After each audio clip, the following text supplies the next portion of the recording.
Silent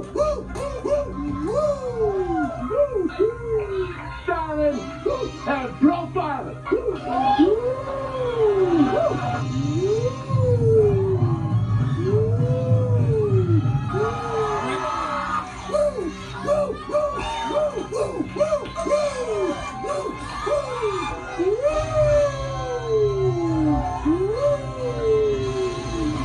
It's live and it's up.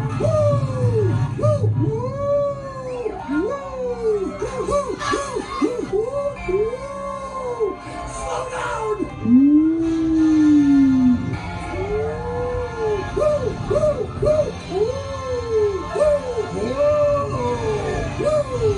I'm styling and profiling.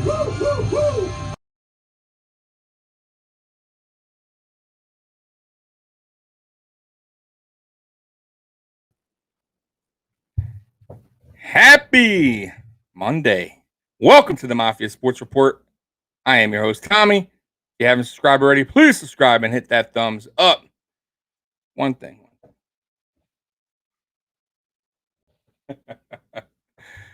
Gregory Rousseau. What a beast. What a dog. What is going on, guys, man? Happy Monday, like I said. The Bills crushed the Chiefs in Arrowhead, 38-20. Just like I said. I called it. I mean, I predicted 44-23. Okay, I was off, a little bit, sue me. I predicted us winning by 21. We won by 18. All right, God, I guess don't trust me from now on. Yeah, what's going on, Paul, man? Hey, yeah, it was a great game for the Buffalo Bills.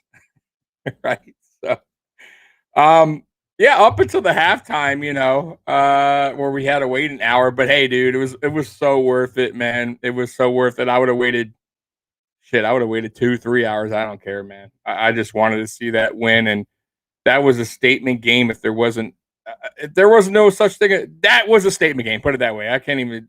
I'm so my mind is so boggled right now because yes, the player said it was just another game and on to the next. But let's be real here. That plane ride home, that was a little bit. They were a little bit more happier than, let's say, a Houston Texans victory, right, or a Dolphins victory. Like, this game meant something in Arrowhead, and listen, that crowd is no joke. They come. They have a good fan following, and they packed the house, man, and they were loud. And I thought we handled it very, very well, considering everything that took place, right? The rain, the lightning, the delayed halftime, the shitty peanut butter and jelly sandwiches that were given to the players. Can you believe that, dude? Shitty PB&Js. Let's see here. Scotty coming in. You did again, Tommy. Damn, you've been on fire. So what's the score with the Titans? I'm putting money in this one. Yeah, I'll do that. Hey, I always do my forget about it on Thursdays or Friday when I do the score prediction, but I'll throw it out here too at the end. But yeah, man, 38-20. Besides the shitty peanut butter and jelly sandwiches, the Buffalo Bills were extremely happy, right? Like the coaching staff, everybody. So Allen, 15-26, 315 yards, 59 rushing yards. Solid performance. He didn't need to throw the ball 50 times. I believe Mahomes threw it for over 50 times. I'll get to his stats in a minute. But he threw for more yards than Mahomes and threw less attempts. By the way, I got to say this. Dawson fucking Knox. Dawson Rambo Knox. I've been saying it all year. Scott, Paul, Jack, if you've been watching me, you know that I've been saying it, right? I've been saying it on every channel I've ever gone on. If I'm a guest, I've been saying Dawson Knox since week 1 has been showing out. And watch the fuck out for Dawson Knox. Because I'm telling you right now, dude, the guy has major upside. That's why the coaching staff believed in him. That's why McDermott and Bean stuck with the guy, even when he was having a tough time with some, bad catches, when fans were getting on his case. Hey, listen, I was one of them. I'm not going to lie. I'm not going to sit here and say I was a Dawson Knox guy, this whole time. No, man. Like, I wasn't hating on him, but I was saying, hey, man, this guy has to improve because you see, we saw we saw that he could do it.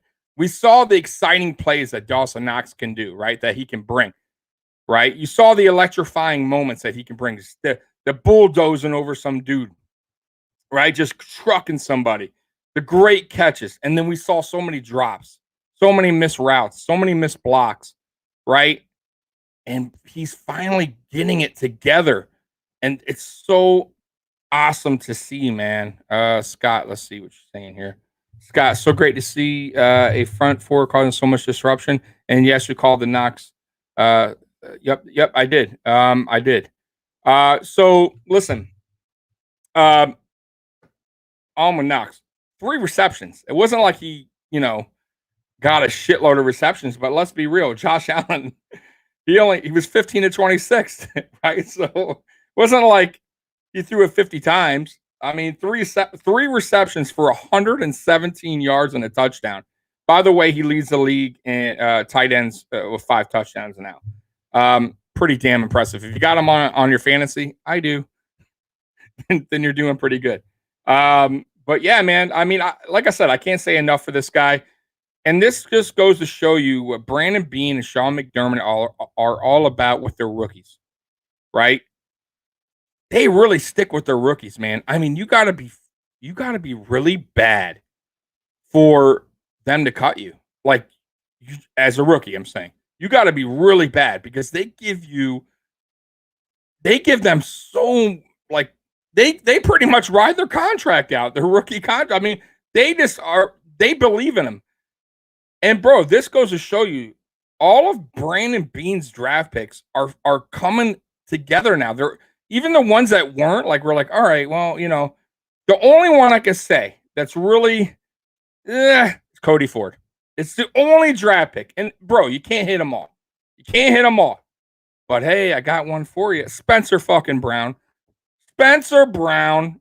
Listen, I was like, who the hell is Spencer Brown when we first drafted him? My God, Spencer Brown. And I'll get to him in a minute. Let me see here. Jack, tell me you're on point with this final score. Yeah, man. I'm telling you, man. What a game last night, Rick. Yeah, bro. I mean, listen, I said it, right? I said it on Tailgate Talk. This was a statement game. I don't care what anyone said. I got what Mario said about, like, hey, it's one game. If you win, you lose. No. Fuck that noise. That's not coming from me. Because if I said that to you guys, you know what that means? If we win, if we lose, I'm not confident.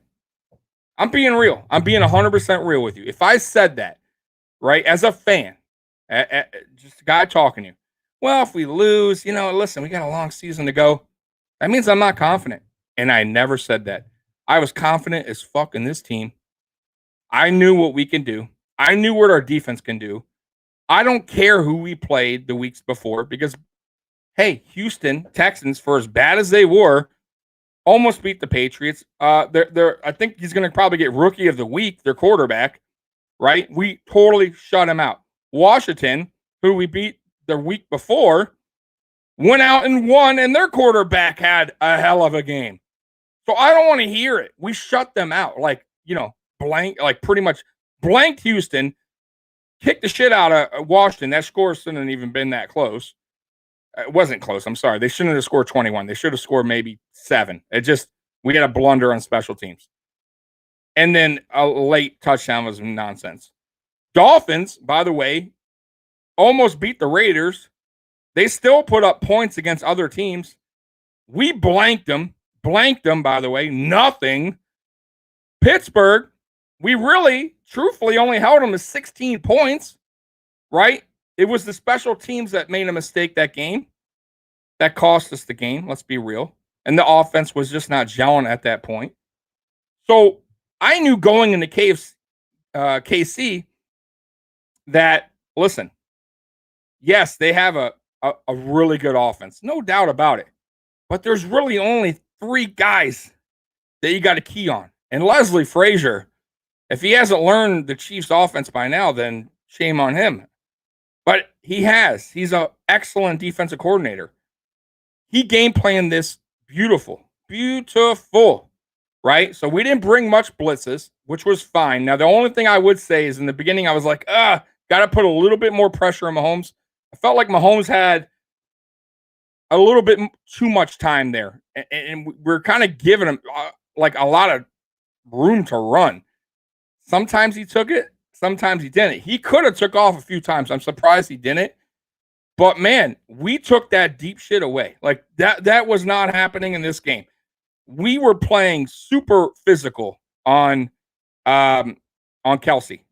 I mean, super physical. Let's see here. Scott coming in. Was a lazy fuck was worth. They didn't get their money's worth today. Lord. But yeah, bro.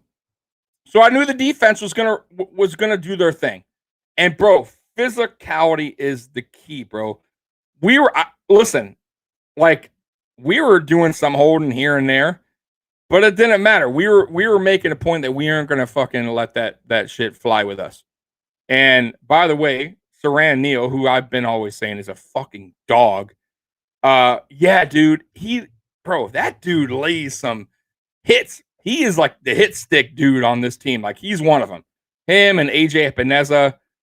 Boy, man, don't be running on no Saran Neal. Don't be running. You think you're gonna be running past Saran Neal, man, and not feel it. Like, good luck to you, bud. Like that dude's gonna lay the hit. That's why I didn't mind him. I saw a few times he got on Kelsey. I was like, okay. Big shout out to AJ Klein, who I said also would be the one that was probably going to do most of the garden on Kelsey. Did a fair job. And then Trey, and I got to give it to Mario. Trey was right. Mario was right. I'm sorry. Trey guarded Kelsey. I would say almost half the game, something like that. And he did a hell of a job, man. Hell of a job. I didn't think honestly, I love Trey, but Kelsey's a big dude, man. And listen, man, Kelsey was like 57 yards, something like that. I'll go to his stats in a minute, but bro, we held the two main guys. Hill, I think Hill was like under 60 or something like that. Kelsey was under 60, I believe. And McCall Hardman, which is fine. I think he had like 70. Okay, that's cool. Like we're not gonna let McCall Hardman beat us. Like we took their weapons away, totally took them away. Buffalo with 4 turnovers, 2 interceptions, 2 fumbles. I'll get to that in a minute, but my God, man. So let's get on Emmanuel Sanders too, by the way. God, what an addition Emmanuel Sanders has been. Huh? 2 touchdowns. Starting to click with Josh already. Week 5. Let's see, Scott. Tommy, do you know when you bring chats up in blue background? I know. Hey, listen. I'm trying to mess with this stupid thing. It's not stupid. I actually like it. The thing that I'm using the stream service, and I can't figure out how to put red and white again on the chats. I'll mess with it later, man. That's my bad, guys. For whoever's doing that, I didn't mean to do that. But before it was like nothing was there, so I just like, hey, something's there. I'll use it. But my bad on that, guys. Hey, I'm new to this. All right. But yeah, so Sanders, 54 yards, 2 touchdowns. He's feeling it with Josh, man. Another great pickup by Bean. Like, not even an expensive pickup. Like, and this dude showing out. I'm already thinking in my head, fuck, man, give this guy like an extension for another year. Seriously. I mean, the he's doing it, man. And listen, Diggs is Diggs. They're doubling Diggs a lot, but Sanders has stepped up, bro. Like, Sanders is one of our best receivers right now. He may be the best receiver on the team right now. Like, stat-wise, I got to look. But total touchdowns, I would assume it's Sanders over Diggs at this point. But, man, kudos to Brandon Beane for bringing these dudes in that are just, like, like contributing to this team in a positive way. Like everybody Brandon Beane's pretty much brung in here free agent wise has done their part, right? Everybody, Starler too late. The only guy I could say they probably didn't was what's his name? The guy we released last season, or he played with us last season, and I was like, everyone's like, cut him. It was like, and he cost us a cap casualty. He killed us, man. Forget his name, but man, he killed me. He was a defensive player. That and the kicker, God. But anyways, back to the game. So halftime. Oh, I do got to mention something. What the fuck was up, Chris Collinsworth? I used to like Chris Collinsworth. I did. Like, I used to think he was like, whenever we play, Chris Collinsworth wouldn't shit on the Buffalo Bills. So I was like, you know what? He's all right, cool. Like, I like Chris, and I think he's a pretty good commentator. But what the fuck was that last night? Like, this dude was talking Chiefs talk for like 70% of the game. Like, no joke. The Josh Allen play where the guy tackled him, and like, I forget the move they call it, but when you twist somebody's ankle, and then he comments on it saying, "Oh yeah, you got to do that. You got, hey, if he's running on you, you gotta make a point. Don't do that. We're gonna twist your ankle." What? Didn't Dominic Sue do that? And he was like, so the worst guy, the dirtiest player. Him and somebody else were doing that dirty shit. The guy for Cincinnati, I don't remember his name. Another cheap, guy trying to hurt players. But bro, that guy tried to what if Josh, hypothetically, it didn't happen. Thank fucking God. But what if he did twist his ankle and do something to it, right? Where Josh is out of the game. That's some fucked up shit. Then Chris Collinsworth's cool with that. Bro, dude, that guy, no joke, that right there, you gotta say something. You're saying dirty play, that's cool. You should do that. Okay. I mean, really? I don't know, man. That was uncalled for. Shame on him. And then after the game, towards the end of the game, he's just blabbing on about the Chiefs, what the Chiefs did wrong. How are the Chiefs going to move forward? Blah, blah, blah. Chiefs. Nothing about Buffalo, how good they were, how good they looked, why they were the better team. The Bills, is looking like the new kings of the AFC. No, nothing. It was all about what the Chiefs did wrong, how the Chiefs can fix stuff. Bro, I was like, what is going on here, bro? Really bad. Really, really bad by Collinsworth. And, the halftime thing with the rain and lightning, listen, unfortunately, that's like that. That happens. I get it. Player safety. An hour and 15-minute wait and shitty peanut butter sandwiches. The players get some garbage-ass peanut butter jelly sandwiches with a bad ratio on the jelly and peanut butter. Shame on KC. Trying to get advantage any way you can, giving us garbage-ass, gas station peanut butter jelly sandwiches. I would not be surprised if they just went out and bought, gas station PB&Js. Get the fuck out of here. I'm shocked that we eat the stadium food. I would figure the Buffalo Bills organization would bring the players food or something, but I guess we take what the stadium offers, which is PB&Js. What the fuck? Yeah, I never heard of that. I swear to God, I didn't know that visiting teams eat the whatever the home stadium provides. Apparently KC provides shitty PB&Js. Okay, I guess lesson learned. If we go to KC, bring your own PB&J. And I guess they were using cheapy peanut butter. I don't know. So, that's it for the PB&J thing. I guess take that to the NFLPA, man. Let them fight over the PB&J, thing that's going on there in KC. Let's get on Rousseau. Had a sack, had an interception. Dude is a fucking beast. Dude is a beast. What a fucking pick. Right now, as of right now, week 5, if you're going to evaluate that draft, right now, the players, Rousseau's a top 10 pick. He's a top 10 pick. That dude, and mind you, He's learning on the job. And he's starting already. It's like already a starter. He's already had, I think he has 4 sacks on the season. I got to check. Or 3 or 4 on a season with an interception now. He's making tackles for loss. He's disrupting the quarterback. I mean, he's making plays in the backfield on running backs that like are unbelievable. Bro, this guy, he's only going to get better. The ceiling he's not even close yet to his ceiling.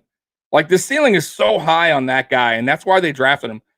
Like, dude, that was a steal. That was a fucking steal all day long. And Boogie, let's see what happens with Boogie, but Boogie's playing good too. But if you're going to compare it to the two, you can't, man. Rousseau is just on another fucking level. He is on another level. And man, listen, not only that, he's not making many mistakes. He's not getting off sides. He's not doing any kind of holding. He's not doing anything dumb like late quarterback hit. He's not doing anything that costs the team. He's doing everything positive. Everything. Like, bro, wait till this guy. Wait for another year, another 2 years. This guy's going to be a fucking beast. He's going to be a handful for offensive linemen to hold, like to block. Like, what are they going to do? They're going to have to hold the guy. And by the way, speaking of fucking holding, how terrible were the refs last night with no calls on the Kansas City offensive line? Like, listen, I normally don't complain about refs, but my God, that was fucking bad. I'm sorry. Let me see here. Rick, Knox. I'm sorry. Groot had 5 tackles, 4 per loss, a sack, interception. Yeah, bro. Fucking beast, man. Jack. We got so many weapons on offense. Their defense was lost. Confused. Yeah, man. Where's that? Lost train of thought. But yeah. So the defense. Oh no, the referees. I'm sorry, the referees. The fucking holdings. I saw Jerry Hughes get held multiple fucking times blatantly. I mean, thrown to the ground, held on the ground. There was one play I just could not believe it, and Mahomes, I think he short armed the pass or something like that. But I'm like, what the fuck is going on? It was the 4th down play, and I'm like, are you gotta be kidding me, man? Like, what the fuck is the refs? But boy, they were throwing the flags, blowing the whistle, throwing the flags on us, right? Like crazy, like all fucking night. It seemed like all night the refs were on us for holding or some bullshit play. They finally gave us one back, the roughing the passer. That was, I mean, I'll be honest with you. If that was us doing it to their Mahomes, I'd be like, you know what I mean? Like, I don't know. But they owed us that. I feel like they owed us that, man. Don't fucking complain, KC. If they're fucking complaining about that call, then bro, come on. Get the fuck out of here, bro. You guys held so much in that fucking game. You guys got away with so much shit. Like I said, the fucking player trying to twist Allen's ankle, that should have been a fucking penalty. Like that guy should have been thrown out of the game. Let's be real. The fucking the holding calls, no holding calls all game long, ridiculous. And yeah, bro, we deserved that one. I'm sorry, we deserved that fucking call then. And it kind of did look like he drove him into the ground a little bit, but yeah. You know what I mean? Like, I don't know. But whatever. I'll take it. I'll take it because you fucking owed us one. Refs, you definitely owed us one. And listen, don't matter. Listen, penalty or not. They got the penalty, but we still had to drive down the field and score the touchdown. They could have stopped us. They could have stepped up at that point. They didn't. So I don't want to hear it. I don't want to hear it. Allen drove down that field and did his thing and scored a touchdown. So I don't want to hear that noise. You still had your chance to stop us, KC. Trey White, Rick. Let's see here. Rick coming in. Trey White gets thrown to the ground. Kelsey and then they call for pass interference. Shake him hand. Yeah, man, fucking ridiculous, bro. Bro, the calls are so ridiculous, bro. Let's see here. Scott Oliver was blocked in the Mahomes low. Yeah, bro, that's another bullshit call. I forgot, bro. I forgot about that call. That was terrible too, man. That was a terrible fucking call by the refs. Like, I hate that shit, man. And I hate bad calls. And then they're going to call bad calls on us on top of that, where you're not calling offensive holding on them. You're going to call some bullshit calls on us. Like, it was just crazy. Like, I almost felt like sometimes the refs were just trying to make that game like competitive or close. Bro, and that game was never competitive or close. Let's be real. After that first part of the quarter, we just pretty much steamrolled them. Let's be real. We steamrolled them. The only part of that game, I'll be totally honest with you, where I was like, was the kickoff in the rain when McKenzie bobbled the ball for a second. It was just like, I don't know. It was just like, because I'm going to tell you, bro, if he bobbled the ball there, like, let's say he don't get it, he fumbles it. That's a huge momentum shifter if they get the ball there or score a touchdown. Huge. And thank God McKenzie gathered himself, got the ball, because, hey, bro, that's your job, regardless if it's raining or not or crazy wind or whatever. You got to catch that ball. You cannot drop that ball. And I'm just, thank God, like, he held that ball, because believe me, I took a deep breath when that ball like was bobbling in his hand. I was like, oh, good Lord. But it didn't happen, and we kept it all good. So the offense, like, I don't know if you guys follow me on Twitter. So I was complaining a little bit coming out of the second half. I thought, and listen, this is what I saw. I felt kind of like Dable, like we fell flat a little bit in the first two drives. Listen, that score, 38-20, could have been way worse. If the offense like didn't stutter like coming out of the half. And I was like, oh no, don't do it to me. Don't do it to me again, Dable. Don't do this. Like, I kind of felt like almost like when we first came out in the second half, I'm like, okay, we got the ball first. This is great. Go down, score anything. I don't even care if it's a field goal. This is like, get that score, like, get that lead a little bit more. Let's widen that lead.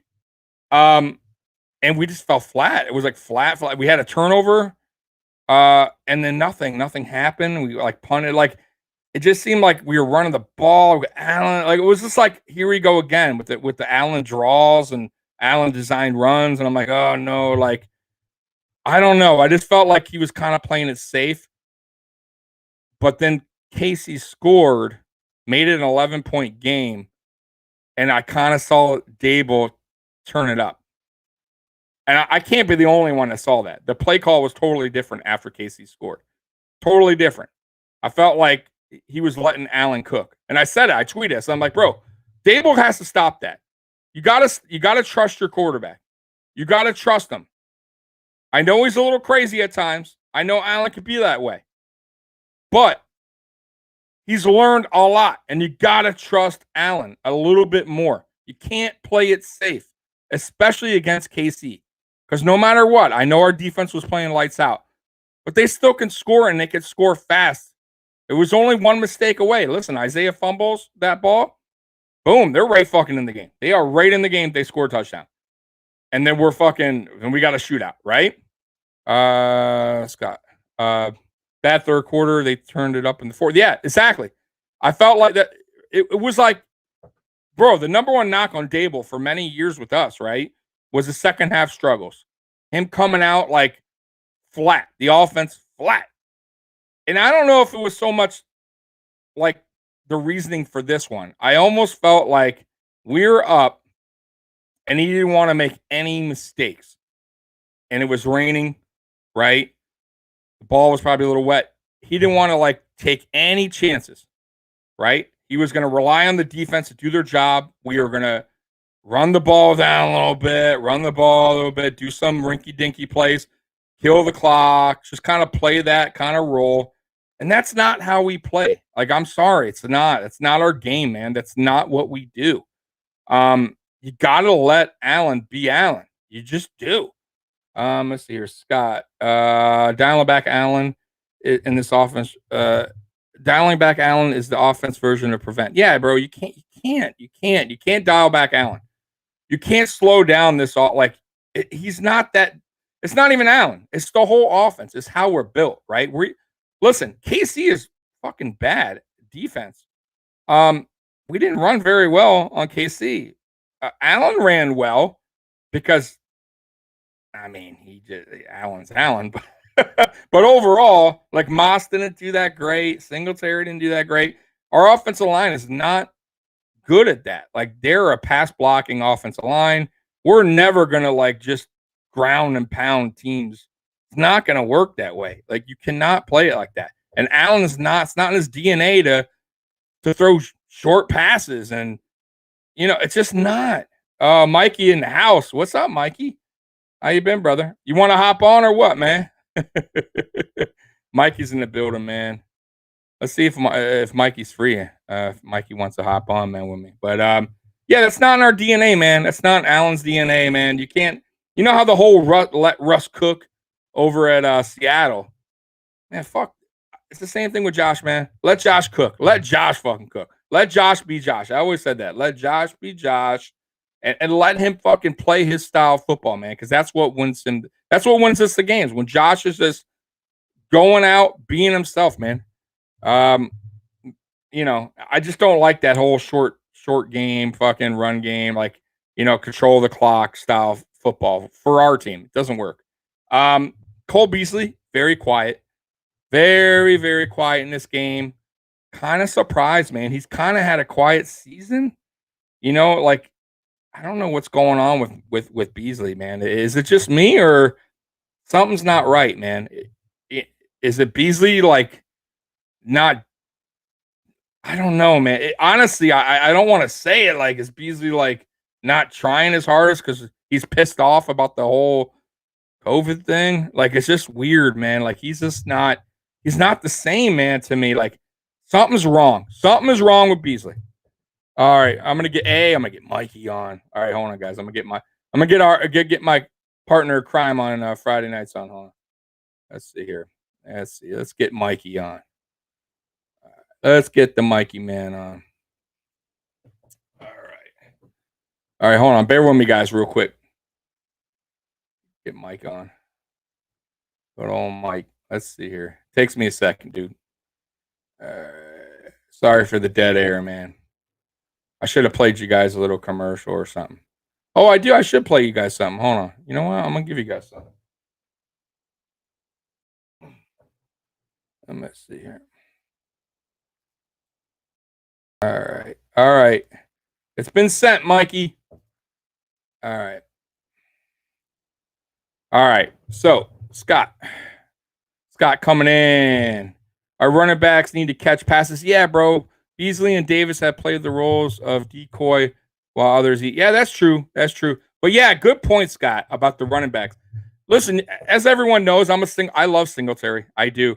But man, unacceptable dropping passes. I know like it wasn't the greatest pass, was a little low, but you got to catch those. You do. And even let's be real, even Moss has a couple drops. Now Moss had a better game this game catching the ball than Singletary, but by the way, Singletary still was better with running, like yards per run. Just a heads up. I think he's still a better running back than Moss. I just think Moss is more of a grinder. He's great at the end. He's going to wear down defense a little bit more. And I like Moss, no doubt. But I still think Singletary is the primary back. I still like him, even though it's I get it. It's like they're going to use both. I get that, but I think they both can provide something for this offense, no doubt. I'll give you guys something pretty fun if you guys remember something from last night. Let's see here. Yeah, I'm surprised Collinsworth didn't say, well, that defender should have punched him in the nuts or something. Like, I'm serious. Like, oh, man, if you're hurdling over a defender, that guy, he should have punched him right square in the nuts. Yeah, bro, that's Allen, man. That dude just does not give a fuck, right? Like, that dude's going to hurdle you. That dude's going to bulldoze you. He's going to do whatever it takes to win the game for this team. I gotta love fucking Josh Allen. By the way, Mikey, I sent you the link, brother. But yeah, gotta love Josh Allen. Oh, Mikey's on. All right. All I see is a black background for Mikey. Mikey, I don't see it, brother. No camera for Mikey. It's gonna take him away for now. Until Mikey figures that out. But yeah, man. By the way, Josh Allen, super, super humble guy, huh? Like, that is the most humble guy ever, it seems like. Like, I mean, seriously, that guy could talk so much shit, right? He could, and he just doesn't. Like, he's just like, hey, man, played a good game. It's on to the next. You know, hey, Casey's a good team, blah, blah, blah. He doesn't really rub it in anyone's face. He's a super nice guy, man. Like, he is humble and win and losses, man. Like, that's a great quarterback. That's a great dude. That's just an overall great person. And I love Josh Allen, man. Fucking love him. But when he's on that fucking field, when the game is on, he ain't fucking humble. He ain't, I'm telling you, that dude ain't humble. That when it's game time, when there's minutes left, he's out to run you over, man. He is out to run you over. He's out to hurdle you. He's out to light you the fuck up. You know what I mean? Like that's just plain and simple. After Josh, like after the game, oh, that dude is loving everybody. Calm, cool, collective. Like on the field, that a total opposite dude, man. Like, I don't know what the fuck comes out of Josh Allen when game time, because they were talking about his playlist. It's like, great playlist, no doubt. But it's nothing I would think it would be like, because I know he loves Justin Bieber. You know, he's a Bieber guy. I would think it would be like Bieber, like, I don't know, some hip hop, or maybe, Phil Collins, In the Air Tonight, something like that. You know, that would be my, In the Air Tonight would be my go-to. That would be my last song that I play before I hit the locker room, before we're coming back out. Like, that would be it. In the Air Tonight. That's when the fucking drums hit, man. Yeah, that's it. I mean, Rick, Josh Preference conference always makes me smile. Ever since that one in New Jersey that he said we were the only New York team, and does play in New York the first. Yeah, that's just so funny. You mean we're the only New York team? The only one? Hey, which is true, by the way. But yeah, dude, man. Humble guy, but on the field, not humble. Like, that dude talks mad shit, by the way, from what I heard. Mad shit talker. And that dude will stiff arm you. That dude will run you over. That dude will hurdle you. Like, he don't give a fuck. Love Josh Allen. Absolutely love Josh Allen. Love the whole team. Honestly, the whole team is like that, pretty much. They're a very humble team, man. You know, it's funny because Diggs got such a bad rap coming out of Minnesota. And I won't lie. I don't watch other fucking football teams. I don't. Like, I'll watch a red zone, but I'm not sitting there fucking watching a full game of any team. Only the Buffalo Bills. So I don't know, like, what goes behind the scenes. I don't know their fucking news conferences. I don't know shit about that. All I hear is what I'm watching on ESPN or Fox Sports or whatever. And they're all talking about, oh, man, Diggs, the cancer in the locker room, bad guy, blah, blah. Good luck with Diggs, blah, blah, blah, blah, blah, blah. And I'm thinking, okay, well, we'll see. I don't know. I never seen the guy. I only seen highlights. I have no idea who the guy is, personality-wise. I don't know. Bro, he's been a fucking saint. He's been fucking great. Great guy. Already a captain on this football team. Awesome with Josh. Works on the offseason with Josh. He makes everyone better around him. He's not like a ball hog. He said it. I don't give a fuck if I haven't. No receptions. As long as we win. Bro, you got to respect the hell out of Stephon Diggs for that. Respect the hell out of him. I love Stephon Diggs. Just that alone, man. Just that alone. I don't know what the hell happened in Minnesota, but it sure as fuck ain't happening here. Right? Stephon Diggs has been nothing. Like I said, he's been nothing but a saint. Like, he is the total opposite. You want to put him like personality-wise, not playing-wise. Him next to Kelvin Benjamin. Oh, my God. Like, that's exactly what you don't want. The Kelvin Benjamin attitude.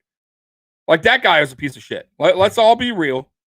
You know what I mean? I normally don't, like, hate people or call people pieces of shit unless you deserve it. That guy deserves it. That guy right there, man. Cocky ass guy. Didn't want to fucking help out Josh, his quarterback, by the way, your leader, right? You don't want to work with him. Are you kidding me? You don't want to practice with him before the game? And Josh, by the way, Josh being the humble, nice guy, still said, it's no big deal. No, it's cool. Like, I understand if he wants to. He didn't even throw Kelvin Benjamin under the bus. He had the chance to. Trust me, I'm going to tell you right now. If that was Peyton Manning, he would have thrown Kelvin Benjamin right the fuck under that bus and watched that shit run him over back and forth, bro. I'm telling you right now. Peyton Manning would have never took. I'm telling you. Peyton Manning would have fucking. He would have fucking got up in Kelvin Benjamin's face or something. Like, he would have made a scene. Josh is a humble guy, man. Like, he's not throwing anyone under the bus, even if it's their fault. And I don't know if you guys noticed that too. That's one thing. Like, Tom Brady, he gets super mad. Like, things don't work out. He will get on that player. I've never seen Josh get in a player's face, yell at a player. I just haven't seen it. Like, am I right? If you guys seen it, let me know, because I have yet to see that. Like, Josh point the finger. He should have done this, or something crazy on the sideline where he's in someone's face. I just don't see it. Matter of fact, I really don't see it on the team at all. Like, I don't see that aggression on the sideline where players are pointing fingers or mad at somebody else. We are very fucking composed, man. Very composed. Oh, Mikey's here. Mikey is in the building. Mr. Mikey, glad to have you on, my brother. What's going on? How are you feeling after that 38-20 demolishing the AFC champions, former champions? How do you feel, man? How do you feel? I feel wonderful. The best part about it is we stomped them, and there's so much stuff on tape that we still need to fix that McDermott's going to have a field day. I actually did some looking today, and I was looking at doing some comparison during one of my meetings because it was just so boring. I had a open enrollment meeting today for work, so while I was listening to the presentation, I was doing some comparisons, and the comparison was Josh Allen first 5 games of 2020 versus Josh Allen first 5 games of 2021, and he's down a little bit in all the stats. I mean, he's about 188 yards off of what he was last year. He's scored 2 less touchdowns, but he's turned the ball over 3 less times. Like, overall, for as bad as we started, and as much as everyone had all that angst on is Josh going to get his shit together? We're 4-1.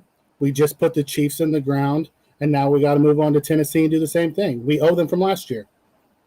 Right. No doubt. No doubt about it, man. Bro, we did that, mind you, with no Matt Milano. Mm-hmm. Okay, with AJ Klein, who's not typically like a defender that's going to guard. Like, that's not his thing. He's more of a blitzer. We use him for blitz packages. I thought he did very well. I did, for filling in, man. Like, I wasn't crazy about Klein for the first half of the season last season, but he kind of won me over as the season went along. And he's a good teammate, man. I got to be real. And he's not like a crazy priced guy. We didn't like pay super big bucks for Klein. I think he's a good veteran to have. And he's a good fill-in, man. Honestly, he did his job. I got to be real with you. He did his job. Yeah, no. I thought him and Saron Neal, because they would pull Klein and put Saron Neal in. And listen, a lot of people got mad about Saron Neal's holding calls last night. I absolutely loved it. He made Kels work for everything.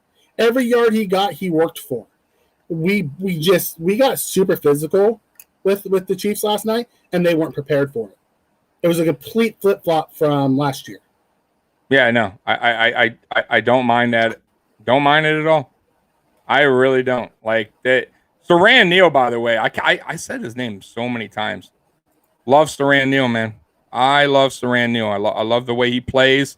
That dude is if you're talking about a hybrid player, man, like that's him. That dude could do it all, man. Special teams, linebacker if you want a linebacker, safety, corner. I mean, I'm not saying he's the best at the corner, but dude, if you need him, he can go in there and do it. He sure as fuck can. He's the jack of all trades. He can do a little bit of everything, and he's not super great at everything. He is average at everything and elite on special teams. He's an elite athlete who can get in there and do what you need him to. You want him to body up a big tight end? Ideally, that's his best thing he can do for us. Something like he did last night. And you know what? We'll deal with the holding calls. Well, he got called, twice? And he beat the crap out of Kels all night long. Right. Yep. So did Tron Johnson, by the way. Tron Johnson held Hill and Kels multiple times in coverage. That dude earned every bit of his new extension. Yeah, no doubt. No doubt. Bro, Trey, I didn't see that coming.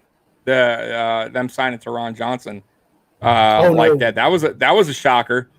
But dude, couldn't have been happier, bro. That's another guy with upside, bro. I think Teron Johnson has huge upside. I like his speed, especially. Like, we need a guy like that. Levi's a little slower, but by the way, Levi's still handling his business, man. I think Levi's still playing, doing his role. Like I said, he's not the best corner, but we have the best. We already have Trey. You're not going to get the best in can't have the best at everything, right? Like, I think he's a very solid number 2. I'll be totally honest. He's doing his job, and that's all you can ask for. He did exactly what we needed him to do last night. And the defense we played last night, when we needed him to go up man, he was able to do it. When we asked him to play zone, he came up and made the tackles. At the end of the day, we all want another Trey White on the other side so we can run more man-to-man and blitz more and do things like that. But our D-line was eaten last night. Like, we weren't sacking Mahomes, but we were making him get off the spot and get the ball out faster than he wanted to, and it caused a lot of misses. Oh, yeah. And by the way, Gregory Rousseau Group is a freaking monster. Oh, dude. He's a beast. He's a beast. Look, I'm going to turn that green, by the way, because I cannot figure out, Mikey, for the life of me, how to fucking change this fucking piece of shit fucking chat thing. But hey, is that better, guys? Yeah, that actually looks a lot better. Right. Now it's like super jumbo, but that's okay. I'll figure that out. But hey, Scott was on me. Scott was yelling at me earlier. Scott was like, Tommy, if you want to do this thing, you got to fucking do the chat thing right, ass. And I'm like, sorry, dude. Yeah, usually, guys, on Fridays, I run the chat. Tommy doesn't have to do the admin stuff. I do it all, which is probably why my system bogs down so much. Okay. Yeah, dude, I it's not even that. You're better at reading the chat shit, but it's just I can't figure out the color scheme, but I'm going to keep it the way it is. That shit looks good. It's fucking nice and bold. You guys get the point. So, anyways, yeah, the special teams, by the way, that Saran fucking Neal hit. Oh, yeah. Boy, did he fucking – boy, I was shocked that he tried to run the ball out again. I thought he was never – he was like, yo, I had enough of Saran fucking Neal. Like, I'm not going to take another hit. That actually leads to my point earlier where we left things on the table that McDermott's going to go back and harp on.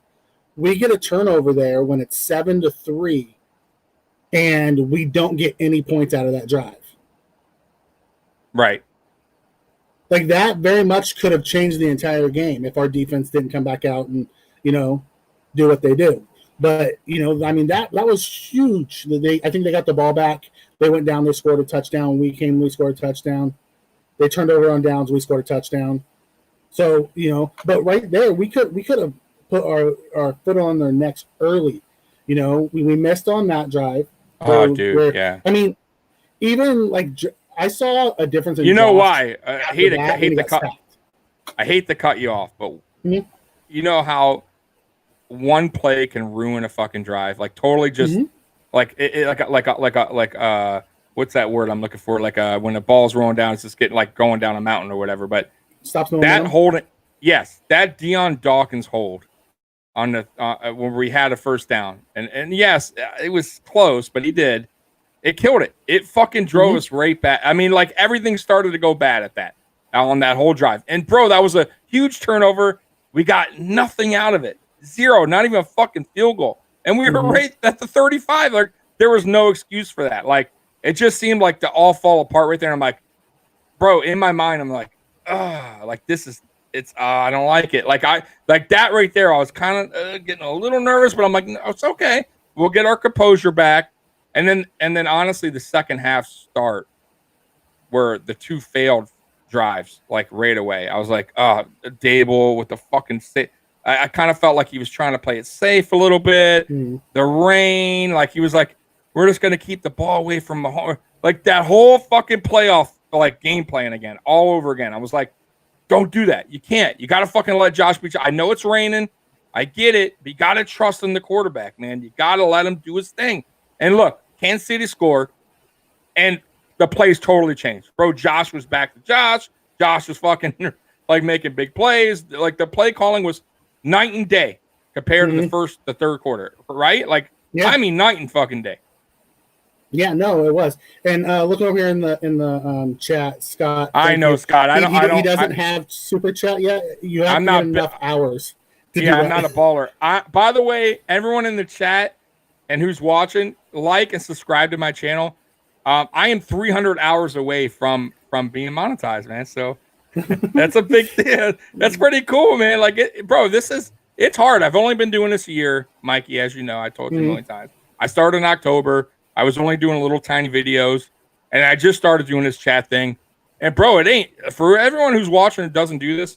It's fucking bro. YouTube's picky as fuck now. Like you got to get 4,000 hours watched for people watching your shit. You got to have over 1,000 subscribers, which I have. I got like 1,450, I think, and I'm 300 hours short. So I'm almost there, Scott. You also have to remember you also did a lot of this on other people's networks. So a lot of what your following didn't come from your page. It was on other people's 100%. Networks. Now that 100%. You split your time between hashtag and then yours, you'll pick those 300 hours up quickly, and then those can be monetized. Yeah. But we appreciate all you guys coming in and listening to us, whether it's here on Tommy's page or over on hashtag on Friday nights. Now I do got to ask you, Mikey, very important question. The peanut butter and jelly situation. Were you upset as a Bills fan when you heard about that? I was very upset. I'm a 60-40 jelly guy. Right. I will tell you, my wife is an 80-20 peanut butter, so she would have enjoyed those sandwiches. However, me, no. The problem is with peanut butter and jellies, that peanut butter sticks to the roof of your mouth. We need to be able to have something that helps wash it out. Is there milk in there? If there's milk in there, okay, I could do a 70-30 PB&J. If there's no milk, I need a 50-50, 60-40 jelly. Something to help wash it down. You know what's fun? I never knew that visit. I never knew that. I didn't know that visiting teams had to eat what the other team gave them. Like this is fucking high school football. We can't bring. I think it was our own. No, I think it was our. No, we did. It was. I think there was someone in the Bills who made them, and they bring certain snacks and things like that. So they had PB&Js and they had oranges. So we got. So it's us. So it's the Bills. So fire someone that's that's in charge of that. Yeah, but you have to remember they bring that stuff and it doesn't always get eaten. So a lot of times they have to toss a lot of it away. I last year there was a time when Deion Dawkins was like, "Hey, can someone get me a sandwich?" And he was eating it on the sidelines, and they made a big deal out of it. Hey, listen, we're gonna stop talking about peanut butter and jelly in a minute, but I'll bet you anything, chat. Remember this. There's gonna be a Buffalo Bill player with a sponsoring or making his own peanut butter. I will fucking put money on that shit. You watch there's going to be a restaurant that comes up with some kind of Bills PB&J on the menu. Right. That's That from too. But I guarantee it'll be like a peanut. I fucking promise you. And that shit, I'll see that shit on eBay for like $15 for a little tiny jar of peanut butter. And it's gonna be Deion Dawkins.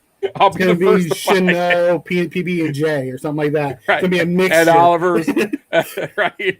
Big Spencer Brown peanut butter. But going back to the chat real quick, Pierre Martinez says Groot was a steal. 100%.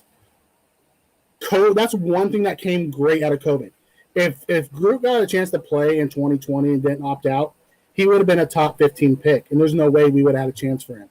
But because he sat out and everyone's like, oh, he's so raw. He did great, but he's only been on task for a year. He fell down the board to us. Oh, so, dude. I was saying that earlier. I was bringing it up. Who said that? Somebody. Oh, Pierre. Pierre said that. Yeah. Hey, Pierre, I was saying that earlier.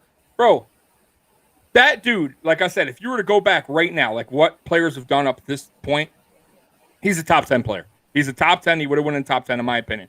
That guy right now, to me, is one of the best defenders, rookie defenders in the league. What does he have? 3 or 4 sacks already with an interception? And it's not even all about the sacks for me. It's more about the what he's doing in the backfield. The tackles he's making for loss.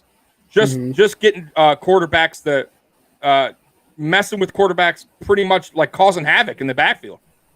And I'm loving it, bro. And mind you, he only played 1 season in college. And this is what he's doing 5 weeks into an NFL season against NFL veteran offensive players.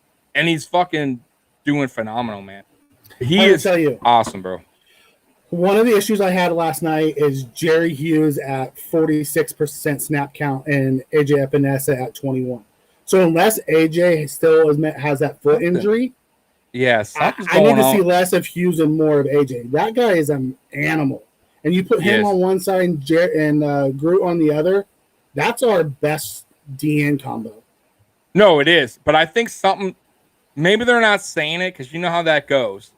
But something after that Dolphin game, AJ's been limited. Like, he's been kind of quiet, man. And I was going to say another guy who's been quiet the whole season, kind of, to me, is Beasley. Like, I don't know what's going on. Am I right? Or he's just kind of like he's only had one big game. But you know what? Going back to what I was saying earlier when I was looking at the 2021 stats, we've thrown 25 less passes this year through the first 5 games. Mm-hmm. Or he's completed 17 less.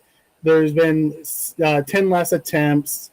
His completion percentage down 7%. His passing yards down 200 year over year. And like, you didn't see much of Diggs last night either. He had 5 targets, 2 catches, really 60-something yards. No. I was saying Sanders is having probably a better season.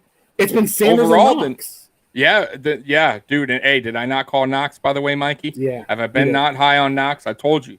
Knox is finally finding his place on this team. He's finally finding his role. He's finally getting the thing that was bugging him the most, which is the drop catches. And he's fucking making them count, bro. He's catching. His catch rate has to be very high. I don't know. He doesn't drop much now.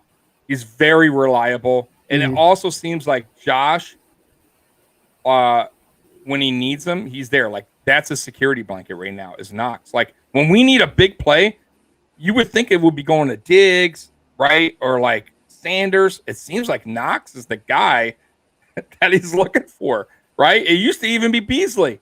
But Knox, I think right now, as the security blanket, he's number 1. I mean, I honestly think Allen and him have a really good connection. They do. And yeah. And by the way, speaking of rookies, the 4th. He's the 4th option or 5th option. Yeah, 4th option. People aren't paying attention to him, so he's the one that's getting open.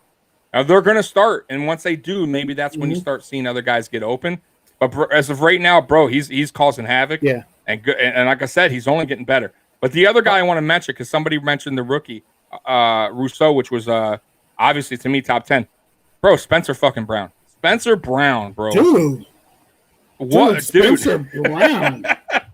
Like, another one. I thought he was just too green. Like, what I saw in the preseason, I didn't feel like he would be starting this year. But our O-line looked bad the first few weeks. And since they made that move, Josh hasn't been sacked.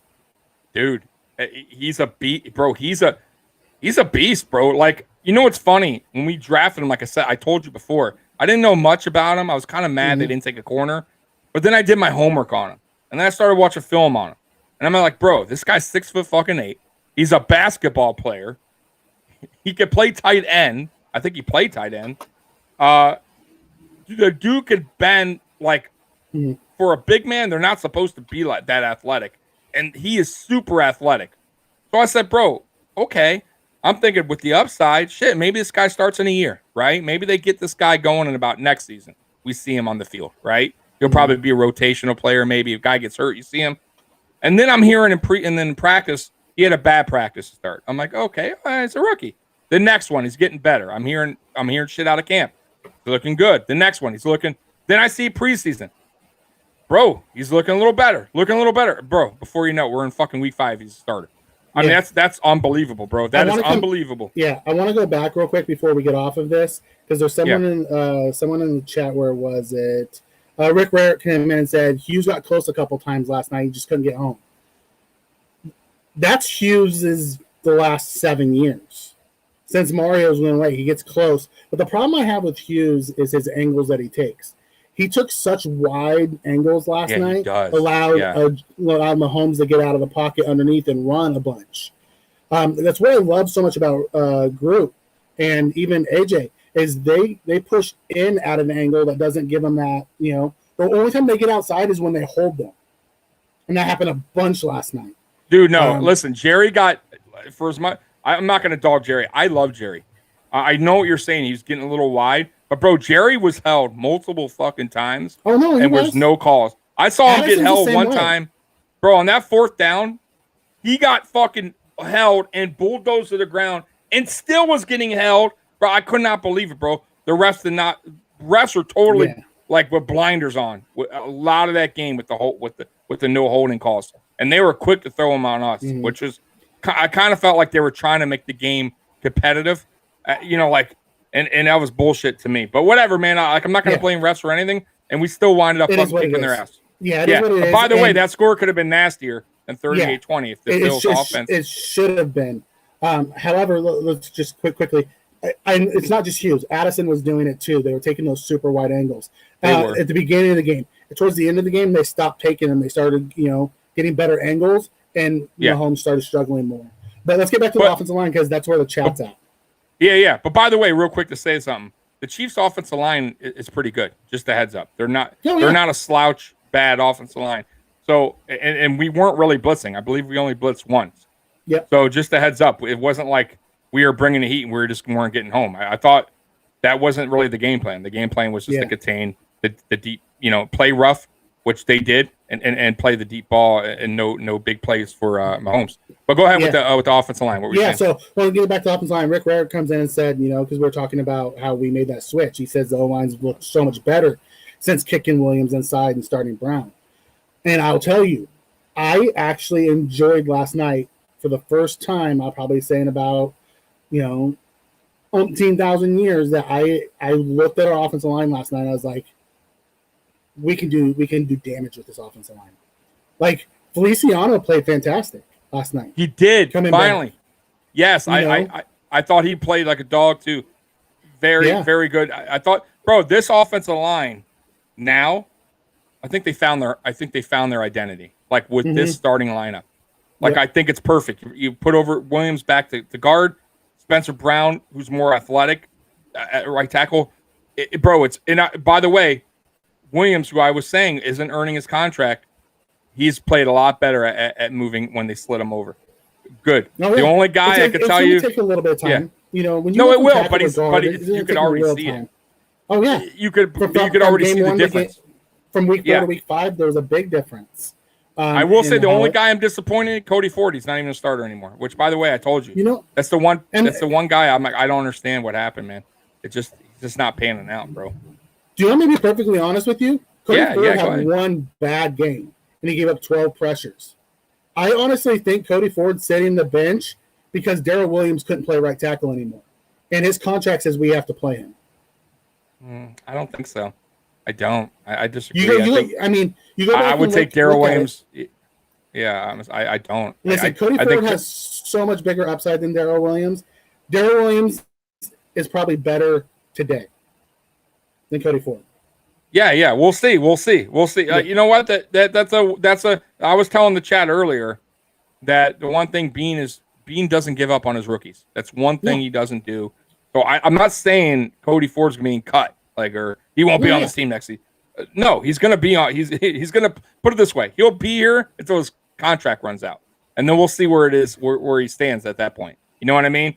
But as of right now, I'm a little disappointed because, come on, he is a second round pick, right? Second round pick. Yeah. We kept shifting him around, the injuries, and now he's again on the bench again. So it's okay, let's see what Johnson could do in the offseason with him, or even with this season. Let's see him get him approved a little bit more. Maybe get that help, because look, Spencer Brown, just saying, he's a third round, and if you want to compare the two, Cody Ford and Spencer Brown, I'm just saying, Spencer Brown already making an impact, already starting, already showing his worth as a third rounder. He's not a second round. He's not a guy we traded up to get. Correct? Yeah. Okay. So my point is, I don't think Cody Ford's showing his worth yet as what we got him as, and what we traded up to get. And he may never. But Cody Ford didn't ask for them to trade up for him. They didn't. That was a Bean call. 100%. Listen, I think Cody Ford how they've handled him has been completely messed up. They kicked him outside right off the top. First off, he should have always been a guard. That's just where his natural position is going to be. They messed with him and they flipped him out. They started him at guard. They flipped him outside the right tackle. Then they had him split time at right tackle. And then they're like, oh, man, we need him to be somewhere else. So we threw him over to left guard. He got hurt. So then this year we threw him over to right guard. And it's he's never got a chance to settle in. Now, in the middle of a championship run, isn't the time to let a guy settle in. So if Williams, who has the higher paycheck, if Brown is a better right tackle, Williams can play guard at the level that we see Cody Ford playing guard. You stick Williams there because his paycheck's higher, and we let those guys run. If Williams doesn't do it by the end of the year, doesn't mean Cody Ford can't be back in the lineup. It doesn't mean Proctor won't be in the lineup. No, I agree with the best five. Yeah. No, I agree with you. I agree 100%. Listen, I'm not saying Cody Ford is done. Like I said, I think if one thing we know about Brandon Bean and his draft picks, he's very patient with everybody. So I'm not saying Cody, but I'm just saying as of today.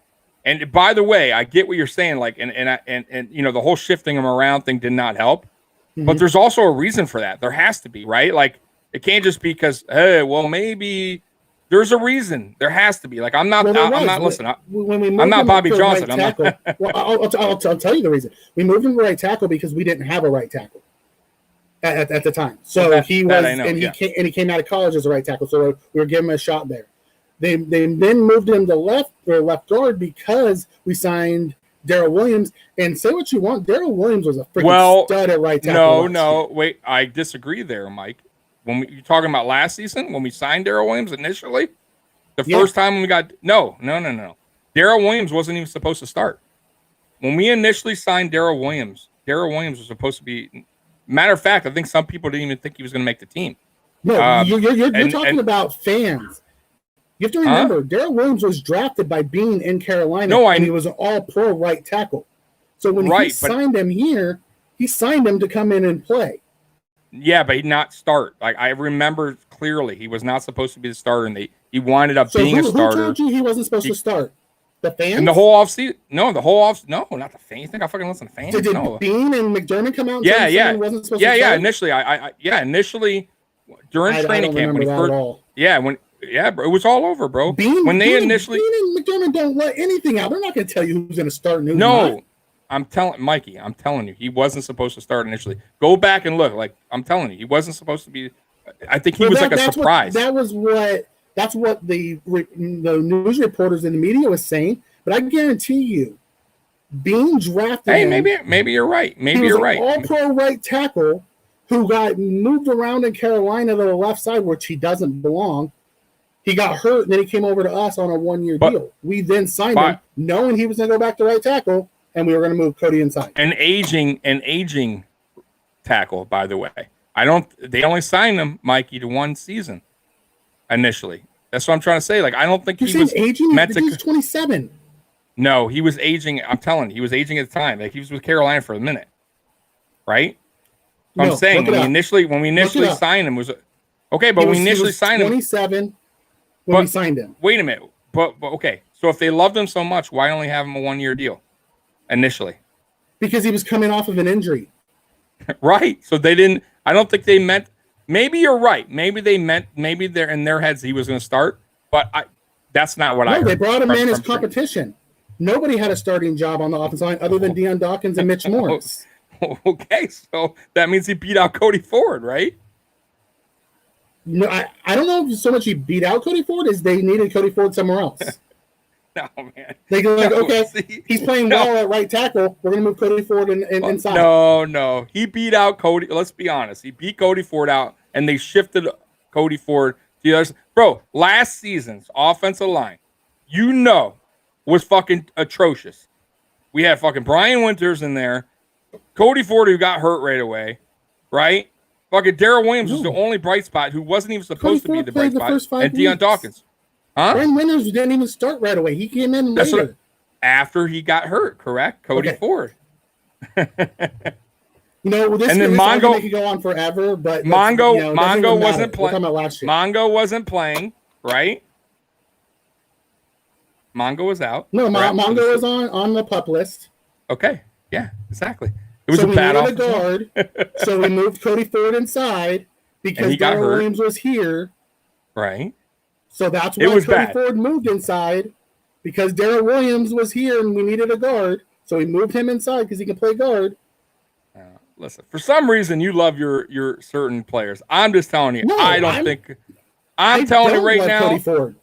I think him to be on the bench. Well, he is on the bench. The whole point of this is you're like he was never, Williams was never brought in to start. I'm like, no, that wasn't the case. I don't think. Well, I don't think so. Because from what I heard, he was saying that. Yeah, because that's what the media was saying. That's all I can fucking hear. I'm not in fucking the Brandon Bean's office. That's my point. That's my whole point was everyone who said that he came in and he wasn't supposed to start and he was this surprise was because that's what the media was putting out there because he had a bad year in Carolina and they let him go. That's true. Yeah, no doubt. No doubt. Well, hey, either way, we're going to end this like this. What we have right now on the field, the offensive line, is fucking doing its job, and I'm loving it. How about that? Yeah. And we'll Now, the next thing I do want to ask I love our 5. Like I said, we go back to the 5 that we have now, it works perfectly, and I absolutely love it. Now, the thing I want to ask you this, though, and it is that, listen, and I talked to Mario about this, and he was like, it wasn't it's not really a statement game. If we lose, if we win. To me, that was a statement game on me. Mm-hmm. I'm telling you, as a fan, as a player, I don't care. I get what they're saying. They're going to stay humble, all of the players. It's just one game. We're on to the next, blah, blah, blah, blah, blah. But come on, Mikey, that plane ride home was not like a normal plane ride home. That game meant a lot more than the players are going to say. That was definitely a statement game in Arrowhead. And I got to say, are we the kings of the AFC right now? Are we the new kings of the AFC right now after beating Kansas City in Kansas City? Not just beating them, thrashing them. What would you say about that? I know I know Los Angeles is good, but I think we have a better team than Los Angeles. I do. If we went head-to-head, I think we have a better team than Los Angeles. What do you think, man? I agree. I think I don't want to say we're the kings because until you do it in the playoffs and you knock someone off, you can't, They always say to be the man, you have to beat the man. Well, we beat the man. But you know what? As Josh says, it's in the regular season. It doesn't crown us anything. It gives us a tiebreaker, which is fantastic, which is what we need. I would say we're the team to beat right now. Would I say we're the Kings? No. Because the Kings won't get crowned until the end of the year. That's fair. But are we the alpha, as Steve Young said today on the NFL Countdown? Are we the alpha dogs right now? Right. It's us and the Chargers, and I think we have a better defense than the Chargers. Yeah, for sure. I do too, man. Like I love Joey Bosa and everything, but I think overall, our defense, like overall, is just on another level. We're on another level as far as like it's funny because everybody was saying, yeah. It was funny because everyone was saying like, oh, the teams we played, they weren't high powered offense. Wait till they play a good high powered offense team. Well, we fucking did, and we gave them 20. And you know what? Those teams that we shut out put up points against both Tampa Bay and the Patriots. Yeah, matter of fact, them shut them out. Right. I said that earlier. Matter of fact, the guy that Davis Mills might wind up being rookie of the week. He played really good against the Patriots, and we fucking made him look like a high school quarterback when we played him. The guy, what's his name for the Washington? I'm going blank here. What's his Heineke? Had a fucking bounce back game. Won. Played great, bro. Even Miami. To our point, even Miami, who we shut out, has had decent games. Has put up points, right? They put up points against Bucks. Now they got blown out, but they still put up 17. They took the Raiders into overtime with 20. I think they scored 27 or something like that. They scored zero, nothing, squat. You know how hard it is to put to zero a team in the NFL? I don't care how bad you are. Even the Jets, even the Lions, even the Jaguars, they put up points, right? They're terrible. The Lions, all of them, but they're still putting up something. We're getting teams get nothing. The Washington game, bro, honestly, if it wasn't for that special team blunder, they would have had 14. Pittsburgh, we only gave up 16, and we played kind of a bad game. Our defense did good. They handled their business, but it got so much better after week 1. And our offense finally came around. But, man, yeah, dude. Unbelievable. What'd you think about Chris Collinsworth, by the way, on the bullshit commentating that did? I was so pissed, bro. It got borderline hard to watch. So I stopped listening to him. I put him on mute, and I turned on Joe over on hashtag sports and listened to Joe's commentary. And got in the chat. Okay. It was like Collinsworth was so bad. He could every time he said something nice about the Bills, he had to turn around and match what he said about the Chiefs. And then he started comparing Josh Allen and Trubisky. Oh, Trubisky could have done what Josh Allen just did. Okay, dude. Bro. And what's funny? I like Collins. I liked Collins. Like, I think he's pretty good. Like, I do. I'm not going to sit here and say I don't. I never liked Collins. I thought he used to be pretty, like, nice to the Buffalo Bills. Whenever we used to play, he'd kind of give us credit. Like, even if we were a shitty team, don't back. Like, he'd always say something positive. Bro, it seemed like this game, it was like all Chiefs, bro. Even when we were way ahead, it was like, what did the Chiefs do wrong? How are the Chiefs going to bounce back? Bro, he barely was bringing us up. Then, of course, the ultimate play that everybody was talking about was the ankle roll that the guy did on Allen on the takedown. He was like, "Oh yeah, if you're gonna run, go ahead. You're gonna get that. What? Yeah, you're cool with that." Yeah, it was bad. But then he was complaining about when Mahomes would run, we would hit him like, "Oh, you can't hit him like that." Oh, right. Yeah, exactly. But then the Josh hit, Josh? He was like, "Oh, that's so right." Then the penalty, which, by the way, okay, like, I'll be honest with you, it probably wasn't a penalty. Yes, it was. It was textbook penalty. You can't. I get it, but I'm saying I get it. Should that be a penalty? 50-50. Let's say 50-50. No, right? Like if you read the actual. No, I know. But that's description of it. That's textbook. It is because he drove all his weight into him. He scooped him up and he I get it, but if they didn't call it, I wanted honestly, I wanted. Oh no, I think it's bullshit. The quarterback can be hit. Yeah. Like, but the way there was cheap. That was crazy, bro. Like, that's another. Like, see what I mean? Like, that one, dude. He got pushed into him. He barely hit his ankle. Him at his hip. He hit him at his hip, and they threw it. Dude, it was bad. Like the refs were horrible on both sides. Like they missed pass interferences. Was like when Trey White got called for pass interference when Kelsey was dragging him to the ground. Yeah, right. Exactly, bro. What was that? Right? That's another one. I'm like, what? Like, dude. Like the refs were like, But whatever, man. Usually I try not to. I try to keep them out of the game because I don't want to use no excuses. The only thing last thing I want to tell you is Emmanuel Sanders, man. Fucking what a fucking classy veteran. Worth every penny. Wide receiver, worth every penny, right, man? You know, I'll tell you, I truly believe we won this week because of I don't know if you listen to any Emmanuel Sanders press conferences when he was talking about how to stay calm. Like, it was a completely different team from last year. There was so much calm in how we played yesterday. I think that's a lot has to do with the way Emmanuel Sanders is and a lot of the stuff that he was telling the guys. Because we don't have a lot of championship caliber guys on our team that's been there and done that. Manny Sands has. He's been there with Peyton and Drew Brees. The best quarterbacks too. And the best. Hall of Famers, man. Yeah. And when he talks, people listen, and the more he gets on the mics for the press conferences, the more I understand why Bean has tried to get him for so long. Not only is he an elite athlete still, but what he does from a leadership standpoint, is just phenomenal.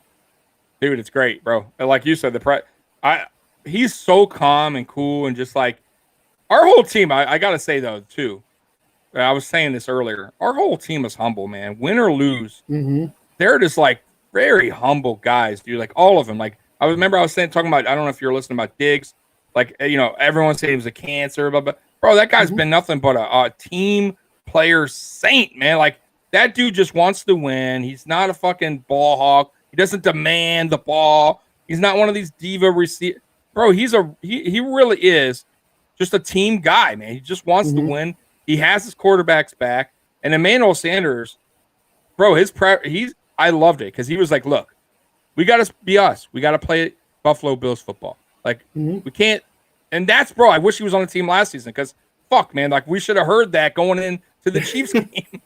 Right? Let's just be us, play our style of football, and everything will be handled. Like a lot of things that get lost. A lot of things that have gotten lost in this is last year in the championship game, and no one's really talking about it.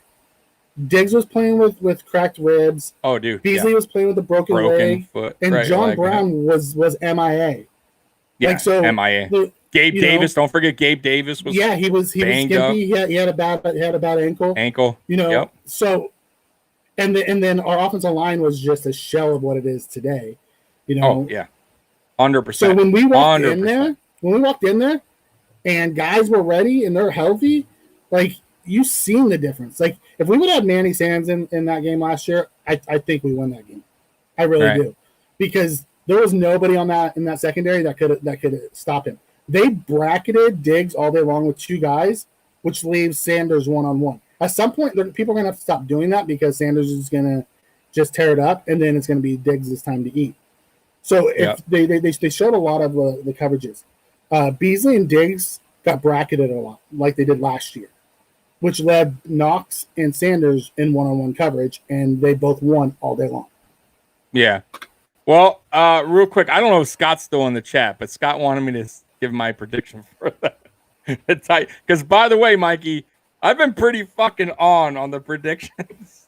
What was your prediction last week? I missed it. Okay, 44-23 Buffalo. Wow, you were close. And I was super fucking close, bro. And bro, imagine that last driving down the field there. If we would have went for a field goal, I mean, I would have been fucking super close. But yeah, bro, I had us winning by 21. We won by 18. I mean, dude, it happens.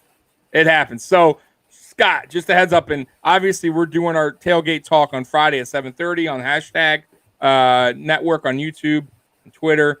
We'll go through, obviously, the game, but I'll quick do my score prediction, and you can remember this. So, and I know you're going to probably wait till Friday. So, I'm going to say at Tennessee, Monday night, another big game. I'm just going to give my score prediction. I'll go through the reasons why later. But I'm going to say the Buffalo Bills 40, the Tennessee Titans 17. 40-17 Buffalo Bills. So, Scott, there's my prediction, and I'll go through that Friday on Tailgate Talk with my buddy Mikey, And Mikey's over there grinning because I know he thinks I'm ridiculous once again. No, but it's that actually very grin's close to what mine is. Is it? It's actually very close to what mine is. Okay.